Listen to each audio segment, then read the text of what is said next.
On the night of November 4th, 2008, Barack Obama stood before a crowd of 200,000 people in Chicago's Grand Park and said something that seemed at that moment entirely believable. If there is anyone out there who still doubts that America is a place where all things are possible, tonight is your answer. America wept, the world watched, and for one extraordinary night, it felt like the most divided nation on earth had finally decided to stop fighting itself. 8 years later, Donald Trump was elected President of the United States. How do you get from one of those moments to the other? How does a country that elected its first black president with a landslide mandate end up electing a man whose entire political identity was built on the idea that Barack Obama was not a legitimate American? That is what this video is all about. Not just the politics, the ideology, the fault lines, the deep structural forces that Obama's presidency didn't create, but exposed, accelerated, and in some ways unintentionally detonated. To understand what went wrong, you first have to understand what Obama actually promised and what that promise meant to different Americans in very different ways. Obama's 2008 campaign was built on a single, deceptively elegant idea that America's divisions, racial, economic, ideological, were not fundamental. They were political constructions manufactured by cynical elites, and a new kind of leader could dissolve them through the sheer force of reason, empathy, and common purpose. His famous 2004 DNC speech had set the template. There is not a liberal America and a conservative America. There is the United States of America. There is not a black America and a white America and Latino America and Asian America. There is the United States of America. That speech made him a national figure overnight, and it worked because it spoke to something real, a genuine exhaustion with the culture wars of the Clinton and Bush years, the endless screaming matches on cable news, the sense that Washington had become a performance rather than a government. But here's the contradiction embedded in that promise, and it matters because it explains almost everything that followed. Obama was simultaneously the most post-racial candidate in American history and the most racially symbolic one. He ran a campaign that deliberately downplayed race, and yet his entire candidacy was impossible to understand without race. He was asking white America to vote for a black man who promised they could all stop talking about race. And he was asking black America to vote for a man who was proof that race still defined everything. That tension was never resolved. It was simply deferred. And in American politics, deferred tensions do not dissolve, they compound. Obama entered office in January 2009, facing the worst economic crisis since the Great Depression. The financial system had effectively collapsed. 800,000 jobs were being lost every month. The incoming administration's economists privately estimated that unemployment could reach 15%. His response, a $787 billion stimulus package, followed by the bailout of the auto industry and the continuation of the Wall Street Bank bailouts begun under Bush, was, by most mainstream economic assessments, reasonably effective. It stabilized the financial system. It prevented a second Great Depression. But here is what it did politically. It bailed out the institutions that caused the crash while millions of ordinary Americans lost their homes, their savings, and their jobs. That was not a perception problem. That was the policy. And it created a rage that cut across traditional ideological lines, a rage that was simultaneously the fuel of the Tea Party on the right and the Occupy movement on the left. Both movements, wildly different in their politics, were united by a single diagnosis. The system was rigged, and Obama was protecting the people who ran it. Within weeks of Obama's inauguration, scattered protests began appearing across the country, opposing the stimulus package and the bailouts. They were small at first, a few dozen people, signs talking about states' rights, constitutional government, fiscal responsibility. But then Rick Santelli happened. On February 19, 2009, CNBC analyst Rick Santelli stood on the floor of the Chicago Mercantile Exchange and delivered what became the founding rant of the Tea Party movement. He called for a Chicago Tea Party to protest Obama's mortgage relief plan. He asked the traders on the floor, the very people whose industry had just brought the global economy to its knees, whether they wanted to subsidize the losers' mortgages. They cheered. That moment crystallized something ideologically important. The Tea Party was not just about economic policy, it was about particular theory of who deserved help and who didn't. It was about the idea that government under Obama was engaged in a vast redistribution, taking from the productive and giving to the undeserving. That is not a race-neutral argument in the context of American political history, but it also wasn't only racial. It drew on a libertarian tradition of anti-statism, a constitutional originalism, and a genuine working-class resentment of elite institutions, financial, political, and cultural. The Tea Party was the first organized expression of what would become the new American right, and Obama's economic response, however defensible on the technocratic grounds, handed it the oxygen it needed to catch fire. If the financial crisis lit the match, the Affordable Care Act, Obamacare, was the fuel that turned a scattered protest movement into a coherent political force. The ACA, passed in March 2010, was in many ways a moderate, market-based reform. It was built on ideas originally developed by the Heritage Foundation, a conservative think tank. It had been implemented in Massachusetts by Mitt Romney, a Republican governor. Its core mechanism, individual mandates, private insurance exchanges, was designed to preserve the role of private markets in healthcare. None of that mattered, because the ACA had become, by the time it passed, something far larger than a healthcare bill. It had become a proxy war over the fundamental question of what the federal government was for and who it served. The Republican establishment, led by Senate Minority Leader Mitch McConnell, made a strategic decision early in Obama's presidency that would reshape American politics for a generation. McConnell concluded that the path back to Republican power ran through total, unified opposition to everything Obama proposed. No compromises, no bipartisan deals, no giving the president a political win. In October 2010, he stated it explicitly. The single most important thing we want to achieve is for President Obama to be a one-term president. This was a departure from how American political opposition had previously worked. The goal was not to negotiate better policy outcomes.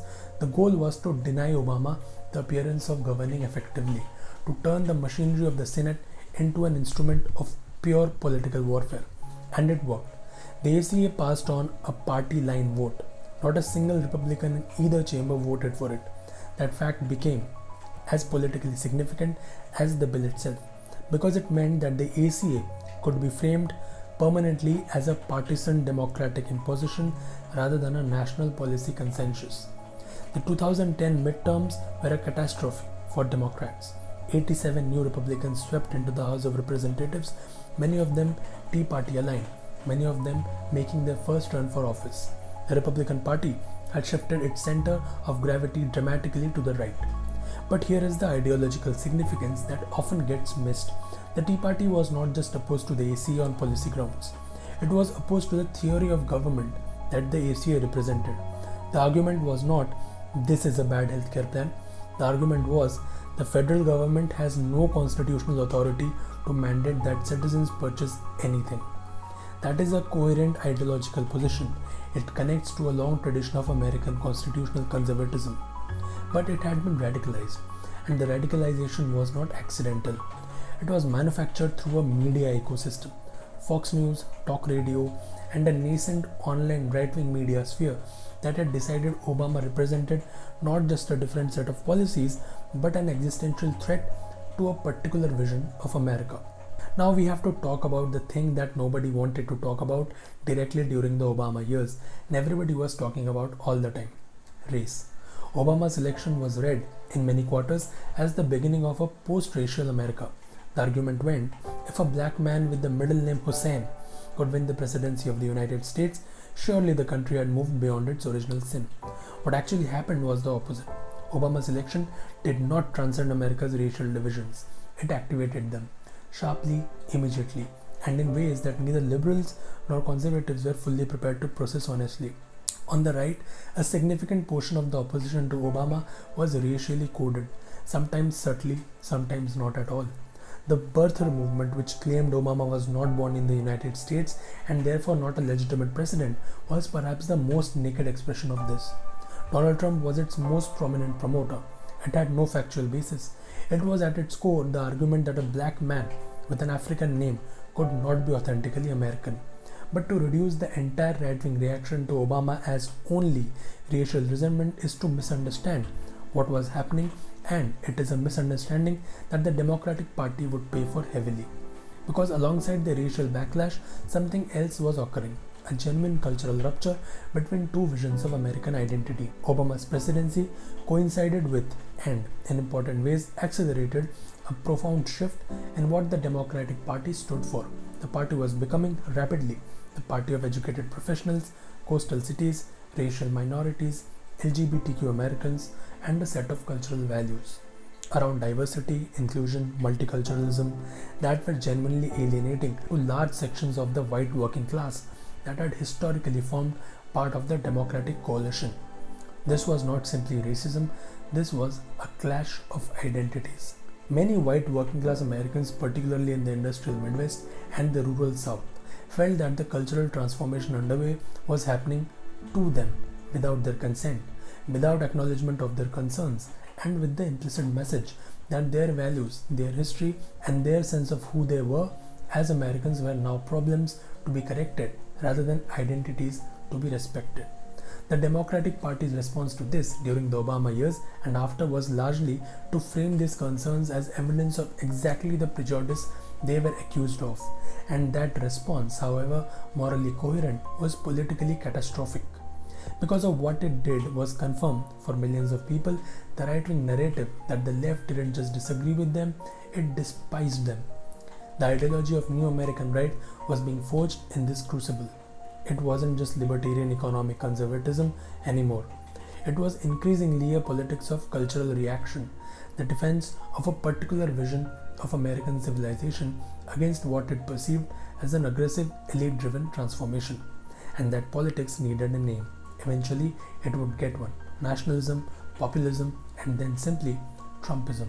Let's step back and look at the structural picture that emerged by the end of Obama's presidency in 2016. The Democratic Party had become more educated, more urban, more diverse, and more ideologically homogeneous in a progressive direction. It had won the popular vote in 5 of the last 6 presidential elections.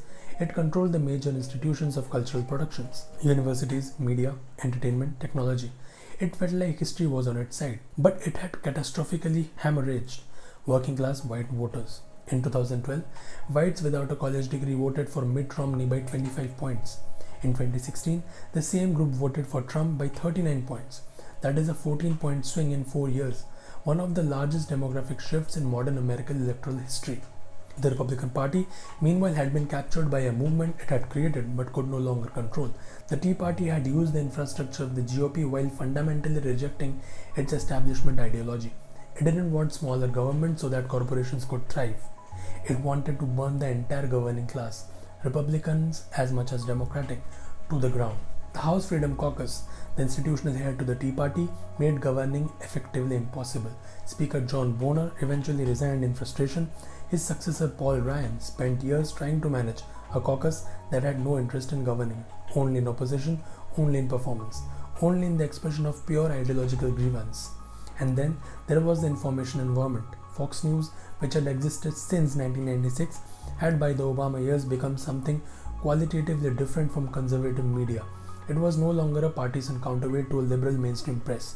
It was an alternative reality, a closed epistemic system in which the basic facts of Obama's biography, his policies, and his presidency were contested at a fundamental level. This matters ideologically because it is the condition of a possibility for everything that follows. A democracy requires that its citizens, however much they disagree on values, share a common reality. Once that shared reality dissolves, you are no longer having political arguments. You are having ontological ones. And ontological conflicts do not resolve through elections or legislations. They resolve through dominance. The New American Right that emerged from the Obama years was ideologically incoherent by the standards of classical conservatism. It was simultaneously anti-government and authoritarian, nominally Christian but deeply transgressive, ostensibly populist but serving concentrated economic power. What held it together was not a policy platform. What held it together was a shared enemy, the liberal elite, embodied first by Obama and then by everything he represented. Here is the deepest paradox of Obama presidency. Obama was not ideologically left-wing radical. He was, by the standards of most Western democracy, a center-left moderate. He expanded the role of private markets, healthcare. He deported more undocumented immigrants than any previous president. He extended Bush-era surveillance programs. He escalated drone warfare dramatically. He bailed out the Wall Street banks. Bernie Sanders, who ran against Hillary Clinton in 2016 on a genuinely social democratic platform, was to Obama's left in every meaningful policy dimension. But that is not how Obama was perceived by the American right. He was perceived as the most radical president in American history, a socialist, a Muslim, a foreign element, and an anti-American force reshaping the country beyond recognition. The gap between that perception and reality tells you something important. The right-wing reaction to Obama was not primarily about his actual policies. It was about what he represented: a black man in the White House, a cosmopolitan, intellectual, multilateral vision of American power, a demographic future in which white Christian America would no longer be the default. These were the true sources of the rage, and that tells us something equally important about the new American right that he inadvertently called into being. It was never really about Obamacare. It was never really about the deficit. It was about identity, about belonging, about who gets to be the real American. Barack Obama entered office promising to end the culture wars. He left office having intensified them to a degree unseen since the 1960s. That is not an indictment of his character or his intentions. It is an observation about the nature of the forces he was dealing with. Forces that were already in motion long before he came along. Forces that would have needed confronting, eventually, regardless of who sat in the Oval Office. The new American right, ideologically nationalist, culturally reactive, institutionally hostile, and electorally potent, did not come from nowhere. It came from the collision between an America that was genuinely changing and an America that was genuinely afraid of that change. Obama's presidency was the detonator. The bomb had been building for decades, and we are still living in the explosion. If you found this video useful, subscribe and hit the bell. Thanks for watching.